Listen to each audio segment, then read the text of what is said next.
Vote ചെയ്തതിനു ശേഷം രാഹുൽ മാക്കൂട്ടത്തിൽ തൊട്ടടുത്തുള്ള ചായക്കടയിലെത്തി ചായ കുടിക്കുന്ന ദൃശ്യങ്ങളാണ് ഇപ്പോൾ പ്രേക്ഷകർ കണ്ടത്. അവിടെ നിന്ന് രാഹുൽ മാക്കൂട്ടത്തിൽ ഇപ്പോൾ MLA ഓഫീസിലെത്തി എന്ന വിവരങ്ങൾ കൂടി ലഭിക്കുന്നുണ്ട്. ഇപ്പോൾ ചായക്കടയിൽ നിന്ന് ചായ കുടിക്കുന്ന ദൃശ്യങ്ങളാണ് ഇപ്പോൾ കാണുന്നത്. ബലാത്സംഗ കേസിൽ ഒളിവിലായിരുന്ന രാഹുൽ മാക്കൂട്ടത്തിൽ 15 ദിവസത്തിനു ശേഷം പാലക്കാട് തന്നെ വീണ്ടും എത്തിയിരിക്കുന്നു. പാലക്കാട് നിന്ന് മുങ്ങിയ രാഹുൽ മാക്കൂട്ടത്തിൽ ഇപ്പോൾ പൊങ്ങിയതും പാലക്കാട് നിന്ന് തന്നെയാണ്. മാധ്യമങ്ങളുടെ നിരന്തരമായ ചോദ്യങ്ങൾക്കൊടുവിൽ ഒരൊറ്റ വാക്കാണ് രാഹുൽ മാക്കൂട്ടത്തിൽ പറഞ്ഞത്. കോടതി തീരുമാനിക്കട്ടെ, സത്യം ജയിക്കട്ടെ എന്നൊരൊറ്റ കാര്യമാണ് രാഹുൽ മാക്കൂട്ടത്തിൽ പറഞ്ഞിരിക്കുന്നത്.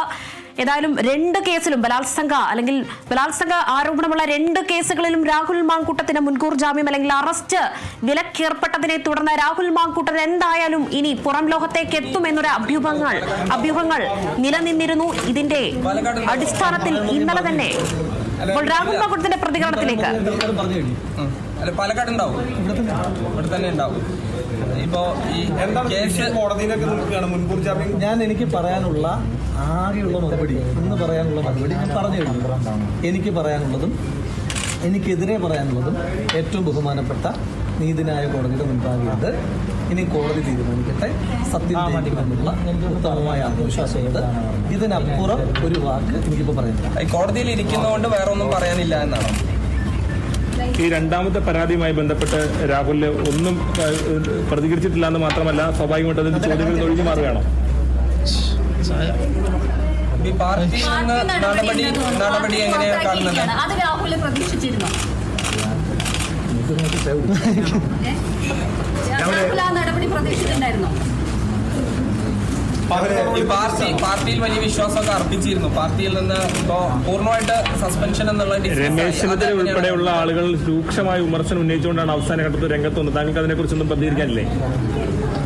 രാഹുൽ മുങ്ങി എന്നുള്ളതാണ് പൊതുവെ പറയപ്പെടുന്നത്. തമിഴ്നാട്ടിലും കർണാടകയിലൊക്കെ ആയിട്ടാണ് കണ്ടത് എന്നും പറയുന്നു.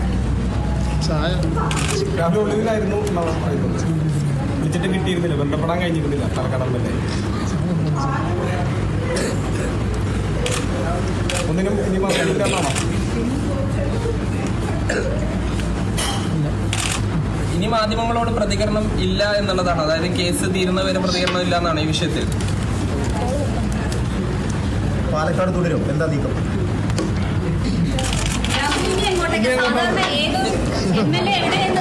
സ്വാഭാവികമായിട്ടും വോട്ടർമാർക്ക് അറിയാനുള്ളൊരു അവകാശമില്ലേ? എവിടേക്കാണ് ഉണ്ടാവുക? ഇവിടെ തന്നെ ഉണ്ടാവുക. MLA എന്ന നിലയ്ക്കുള്ള പ്രവർത്തനമായിട്ട് പാലക്കാട് തുടരും പൂർണ്ണമായിട്ടും. അങ്ങനെയാണോ?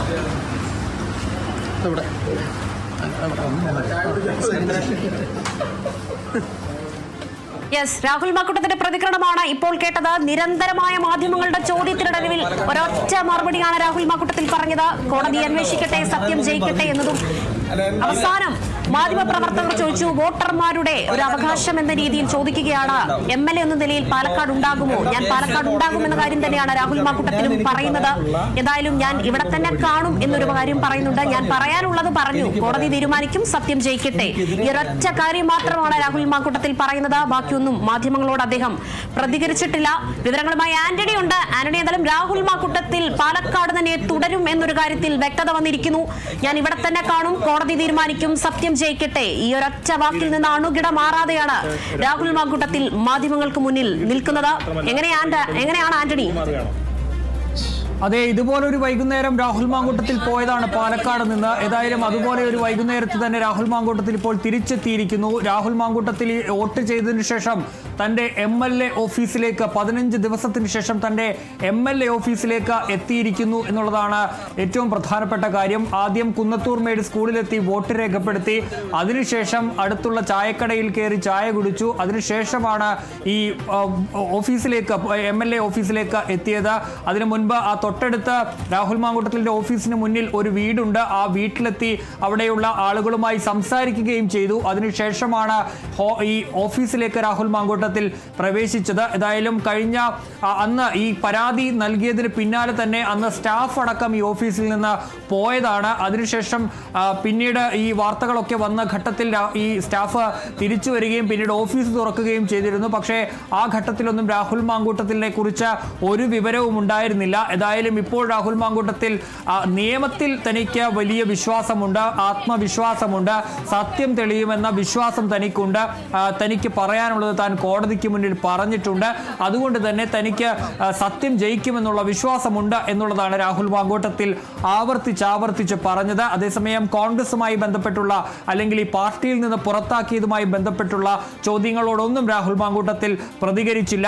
മറിച്ച് കോടതിയിലെല്ലാം പറഞ്ഞിട്ടുണ്ട്, കോടതിയുടെ മുന്നിൽ ഈ വിഷയമുണ്ട്, കോടതി തന്റെ ഇത് മനസ്സിലാക്കും, സത്യം ജയിക്കും എന്നുള്ള ആത്മവിശ്വാസമുണ്ട് എന്നുള്ളതാണ് ആ കുന്നത്തൂർ മേട് സ്കൂളിലും അതുപോലെ തന്നെ ഈ ചായക്കടയിലും ഒക്കെ മാധ്യമങ്ങളോട് രാഹുൽ മാങ്കൂട്ടത്തിൽ പ്രതികരിച്ചപ്പോൾ പറഞ്ഞത്. ഏതായാലും ആ ഒരു ആത്മവിശ്വാസത്തിൽ തന്നെയാണ് ഇപ്പോൾ രാഹുൽ മാങ്കൂട്ടത്തിൽ ഉള്ളത് എന്നാണ് നമുക്ക് മനസ്സിലാക്കാൻ കഴിയുന്നത്. ഏതായാലും നമുക്കറിയാവുന്നതുപോലെ ഇന്നലെ ഈ കേസിൽ ജാമ്യം കൂടി അനുവദിച്ച അല്ലെങ്കിൽ മുൻകൂർ ജാമ്യം കൂടി അനുവദിച്ച ഒരു സാഹചര്യത്തിൽ കൂടിയാണ് രാഹുൽ മാങ്കൂട്ടത്തിൽ എത്തിയത്, പുറം ലോകത്തേക്ക് എത്തിയത്. അത് നമുക്കറിയാവുന്ന പോലെ ഇന്നലെ മുൻകൂർ ജാമ്യം അനുവദിച്ചു എന്നുള്ള വാർത്തകൾ വന്നതിന് പിന്നാലെയാണ് രാഹുൽ മാങ്കൂട്ടത്തിൽ വോട്ട് ചെയ്യാനെത്തും എന്നുള്ള വിവരങ്ങൾ പുറത്തേക്ക് വന്നത്. അത് എപ്പോഴായിരിക്കും എന്നുള്ളതായിരുന്നു അറിയേണ്ട ഒരു കാര്യം. പക്ഷേ അത് രാവിലെ മുതൽ എപ്പോൾ വേണമെങ്കിലും രാഹുൽ മാങ്കൂട്ടത്തിൽ വരും എന്നുള്ള സൂചനകൾ ഉണ്ടായിരുന്നു. അങ്ങനെ 4:45-നും 4:50-നും ഇടയിലുള്ള സമയത്ത് രാഹുൽ മാങ്കൂട്ടത്തിൽ എത്തി. അവിടെ ചില കോൺഗ്രസ് പ്രവർത്തകർ ഉണ്ടായിരുന്നു. ആ കോൺഗ്രസ് പ്രവർത്തകർ ഒരു ബൊക്കെ നൽകിയാണ് രാഹുൽ മാങ്കൂട്ടത്തിനെ സ്വീകരിച്ചത് എന്നുള്ളതും ഒരു പ്രധാനപ്പെട്ട കാര്യമാണ്. നമുക്ക് ആ ദൃശ്യങ്ങളിൽ നമ്മൾ നേരത്തെ കണ്ടിരുന്നു. രാഹുൽ മാങ്കൂട്ടത്തിൽ വരുമ്പോൾ ഒരു ബൊക്കെ രാഹുൽ മാങ്കൂട്ടത്തിൽ ഒരു കോൺഗ്രസ് പ്രവർത്തകൻ ഒരു വെള്ള ഖദർ ഷർട്ടിട്ട ഒരാൾ ആ ബൊക്കെ രാഹുൽ മാങ്കൂട്ടത്തിന് കൊടുക്കുന്നത് നമ്മൾ കണ്ടു. അപ്പോൾ പാർട്ടിയിൽ നിന്ന് രാഹുൽ മാങ്കൂട്ടത്തിനെ പുറത്താക്കിയതാണെന്നുള്ള കാര്യവും കൂടി ഓർക്കേണ്ടതാണ്. ഏതായാലും അതിനുശേഷമാണ് വളരെ കൂളായി രാഹുൽ മാങ്കൂട്ടത്തിൽ എത്തിയത്. ഇത്രയും വലിയ വിവാദങ്ങൾ ഈ 15 ദിവസത്തിനിടയിൽ ഇത്രയും ആരോപണങ്ങൾ അല്ലെങ്കിൽ ഈ കേസുമായി ബന്ധപ്പെട്ട കാര്യങ്ങളൊക്കെ ഉണ്ടായിട്ടും അയാൾ വളരെ കൂളായിട്ടാണ് ഈ പോളിംഗ് സ്റ്റേഷനിലേക്ക് എത്തിയത്, അവിടെ വോട്ട് രേഖപ്പെടുത്തിയത്. അതിനുശേഷം നമ്മൾ ആ ദൃശ്യങ്ങളിൽ ഇപ്പോൾ കാണുന്നുണ്ട്. വളരെ കോൺഫിഡൻസോട് കൂടി തന്നെയാണ് രാഹുൽ മാങ്കൂട്ടത്തിൽ ഇരിക്കുന്നത്. ഇപ്പോൾ ഓഫീസിലേക്ക് എത്തുമ്പോഴും അയാൾ അത്രയും കോൺഫിഡൻറ്റോട് കൂടി തന്നെയാണ് രാഹുൽ മാങ്കൂട്ടത്തിൽ അവിടേക്ക് എത്തിയിരിക്കുന്നത് എന്നുള്ളതാണ് ഏറ്റവും പ്രധാനപ്പെട്ട കാര്യം. ഏതായാലും ഇനി 15-ാം തീയതിയാണ് ഏറ്റവും പ്രധാനപ്പെട്ട ദിവസം എന്ന് പറയുന്നത്. ഏറ്റവും പ്രധാനപ്പെട്ട രാഹുൽ മാങ്കൂട്ടത്തിനെതിരെ ഉള്ള ആ ബലാത്സംഗ കേസ്, അതുപോലെ തന്നെ നിർബന്ധിത ഭ്രൂണഹത്യ എന്നീ വകുപ്പുകൾ പ്രകാരം എടുത്തിരിക്കുന്ന കേസ് നേരത്തെ തിരുവനന്തപുരം ജില്ലാ സെഷൻസ് കോടതി തള്ളിയ മുൻകൂർ ജാമ്യാപേക്ഷ തള്ളിയ ആ കേസ്, അതിൽ അന്ന് കോടതി ഗുരുതരമായ കാര്യങ്ങളാണ് രാഹുൽ മാങ്കൂട്ടത്തിനെതിരെ പറഞ്ഞിരുന്നത്. ഈ പ്രഥമ ദൃഷ്ട്യാ രാഹുൽ മാങ്കൂട്ടത്തിന് തെളിവുണ്ട് എന്നതടക്കം പറഞ്ഞുകൊണ്ടാണ് അന്ന് രാഹുൽ മാങ്കൂട്ടത്തിലെ മുൻകൂർ ജാമ്യാപേക്ഷ കോടതി തള്ളിയത്. പിന്നീട് അത് ഹൈക്കോടതിയിലേക്ക് രാഹുൽ മാങ്കൂട്ടത്തിൽ പോകുന്നു. അന്ന് പക്ഷേ കോടതി ഈ കേസിന്റെ മറ്റു മെറിറ്റുകളിലേക്കൊന്നും ഇതുവരെ കടന്നിട്ടില്ല. പകരം ഇത് വിശദമായ വാദം കേൾക്കേണ്ടതുണ്ട് എന്ന് പറഞ്ഞുകൊണ്ടാണ് കോടതി 15-ാം തീയതിയിലേക്ക് ഈ കേസ് മാറ്റിവെച്ചത്. അതുവരെ അറസ്റ്റ് തടഞ്ഞത്. ഇനിയിപ്പോൾ 15-ാം തീയതി ഈ കേസ് പരിഗണിക്കുമ്പോൾ ആ കേസിൽ രാഹുൽ മാങ്കൂട്ടത്തിലുമായി ബന്ധപ്പെട്ട ആദ്യത്തെ കേസിൽ കോടതി വിശദമായ വാദം കേൾക്കും. അതിനുശേഷം മാത്രമായിരിക്കും ഇനി രാഹുൽ മാങ്കൂട്ടത്തിന്റെ അറസ്റ്റ്. അത് തന്നെയാണ് ആന്റണി സൂചിപ്പിച്ചതുപോലെ തന്നെയാണ് രാഹുൽ മാങ്കൂട്ടത്തിൽ ആദ്യം അവിടെ എത്തിയപ്പോൾ വെള്ള ഡ്രസ്സ് ധരിച്ച ഒരാൾ ബൊക്ക നൽകിയാണ് സ്വീകരിച്ചത്. ഒപ്പം തന്നെ ആർപ്പുവിളികളുടെയും ആരവത്തോടെയും രാഹുൽ മാങ്കൂട്ടത്തിൽ പാലക്കാട് എത്തിയ രാഹുൽ മാങ്കൂട്ടത്തിൽ ഇന്നെത്തിയത് കൂവിവിളികളുടെയും അതോടൊപ്പം തന്നെ പൂവൻ കോടിയുടെയും തൊട്ടിലിന്റെയും പ്ലക്കാർഡിലാണ് രാഹുൽ മാങ്കൂട്ടത്തിനെ ഇന്ന് പാലക്കാട് കാണാൻ കഴിഞ്ഞിരിക്കുന്നത്. എന്തായാലും ഏറെ വിവാദങ്ങൾക്കിടയിൽ രാഷ്ട്രീയ കേരളം ഇപ്പോഴും ചർച്ച ചെയ്തുകൊണ്ടിരിക്കുന്ന രാഹുൽ മാങ്കൂട്ടത്തിൽ വിഷയത്തിനൊടുവിൽ ഇന്ന് പാലക്കാട് കുന്നത്തൂർമേട് ബൂത്ത് നമ്പർ 2-ലെത്തി രാഹുൽ മാങ്കൂട്ടത്തിൽ വോട്ട് ചെയ്ത കടയിൽ കയറി ചായ കുടിച്ച MLA ഓഫീസിന് പരിസരത്തുള്ളവരോടെല്ലാം സംസാരിച്ച് ഓഫീസിൽ ഇന്ന് രാഹുൽ മാങ്കൂട്ടത്തിൽ കയറിയിരിക്കുന്നു. മാധ്യമങ്ങളുടെ നിരന്തരമായ ചോദ്യത്തിനൊടുവിൽ ഒരൊറ്റ ഉത്തരം മാത്രമാണ് രാഹുൽ പറഞ്ഞത്. ഞാൻ പാലക്കാട് ഉണ്ടാകും, കോടതി തീരുമാനിക്കട്ടെ, സത്യം ജയിക്കും. അതോടൊപ്പം തന്നെ പാർട്ടിയിൽ നിന്ന് പുറത്താക്കിയതിന് രാഹുൽ മാങ്കൂട്ടത്തിൽ മറുപടി പറഞ്ഞിട്ടില്ല. രമേശ് ചെന്നിത്തലയുടെ പ്രതികരണത്തിന് രാഹുൽ മാങ്കൂട്ടത്തിൽ മറുപടി പറയുന്നില്ല. കോടതി തീരുമാനിക്കട്ടെ, സത്യം ജയിക്കട്ടെ എന്നൊരൊറ്റ വാക്കാണ് രാഹുൽ മാങ്കൂട്ടത്തിൽ പറയുന്നത്. ഞാൻ പാലക്കാട് ഉണ്ടാകും, അതും വോട്ടർമാരുടെ അവകാശം എന്ന രീതിയിൽ ചോദിച്ചപ്പോഴാണ് രാഹുൽ മാങ്കൂട്ടത്തിൽ അതും പറഞ്ഞത്. മാധ്യമങ്ങളുടെ ചോദ്യങ്ങൾക്ക് മറുപടിയില്ല എന്നൊരു കാര്യത്തിനും രാഹുൽ മാങ്കൂട്ടത്തിൽ പതിവ് പോലെ ഒരു ചിരി മാത്രമാണ് നൽകിയത്. ഏതായാലും രാഹുൽ മാങ്കൂട്ടത്തിൽ വരുമെന്നൊരു കാര്യത്തിൽ ഉറച്ച വിശ്വാസം കോൺഗ്രസ് പ്രവർത്തകർക്ക് അവിടെ ഉണ്ടായിരുന്നു. അതിനാൽ തന്നെയാണ് ഒരുപക്ഷെ പൂ നൽകി അല്ലെങ്കിൽ ബൊക്ക നൽകി സ്വീകരിച്ചത്. അതോടൊപ്പം തന്നെ രാഹുൽ മാങ്കൂട്ടത്തിൽ വോട്ട് ചെയ്ത് പുറത്തിറങ്ങിയപ്പോൾ കണ്ടത് പൂവൻ കോഴിയുടെയും തൊട്ടിലിന്റെയും പ്ലക്കാർഡുകൾ ഉയർത്തിപ്പിടിച്ച ഒരു കൂട്ടരെയാണ് കണ്ടത്. കൂവിവിളികളും ഒപ്പമുണ്ടായിരുന്നു. എല്ലാത്തിനെയും പുഞ്ചിരിയോടെയാണ് രാഹുൽ മാങ്കൂട്ടത്തിൽ നേരിട്ടത്. ഞാൻ ഇവിടെ തന്നെ കാണും എന്നൊരു കാര്യത്തിൽ അദ്ദേഹം പറയുന്നുണ്ട്. ഞാൻ പാലക്കാട് തന്നെ കാണും എന്നതാണ് മനസ്സിലാക്കുന്നത്. 15 ദിവസത്തിനിടയിൽ ആന്റണി സൂചിപ്പിച്ചതുപോലെ തന്നെ ഒരു വൈകുന്നേരം മുങ്ങിയ രാഹുൽ മാങ്കൂട്ടത്തിൽ 14 ദിവസം കഴിഞ്ഞ 15ാം ദിവസം വൈകിട്ടാണ് വീണ്ടും പാലക്കാട് തന്നെ ഇപ്പോൾ രാഹുൽ മാങ്കൂട്ടത്തിൽ പൊങ്ങിയിരിക്കുന്നത്. പോലീസുകാരും രാഷ്ട്രീയ പ്രവർത്തകരും അടക്കമെല്ലാം രാഹുൽ മാങ്കൂട്ടത്തിലെ വല വീശിയപ്പോഴും ഈ 15 ദിവസവും രാഹുൽ മാങ്കൂട്ടത്തിൽ ആർക്കും ഒരു പിടി കൊടുക്കാതെ സ്ഥലം മാറി മാറി പോവുകയായിരുന്നു. തമിഴ്നാട്, കേരളം, കർണാടക എന്നിങ്ങനെ പല സ്ഥലങ്ങളിൽ രാഹുൽ മാങ്കൂട്ടത്തിൽ കടക്കുകയായിരുന്നു. എന്തായാലും ഒരു ചെറിയ ഇടവേളയ്ക്ക് ശേഷം തിരികെ വരാം.